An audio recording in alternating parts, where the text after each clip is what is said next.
akaunti yangu ilipotea bana.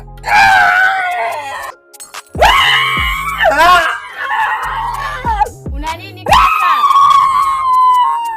Wewe kaka una nini? Akaunti yangu ilipotea. Akaunti yangu na kitu pepo ilipotea, sasa niko na akaunti mpya. Sasa nyamaza, acha kulia. Nyamaza. Usinipigie. Sasa kwa akaunti mpya sasa hii. Na kitu nyamaza basi usilie. Niko na followers wawili tu. Nyamaza basi. Haya nyamaza.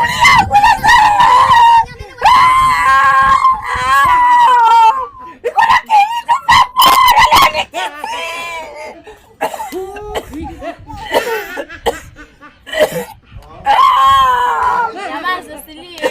Akaunti yake ilipotea, inajiita Dakit 254. Alifungua akaunti mpya inajiita Dakit KE. Kwa hiyo muonee huruma jamani. Msikose kumfollow kwenye TikTok. Akaunti yake kuna watu hawa wawili tu, ambao mmoja ni hiyo yake, alafu nyingine ni Lion Kids. Jamani mfollow. Msimwache kumfollow. Alafu msisahau kufollow YouTube Kelly Tupeboy.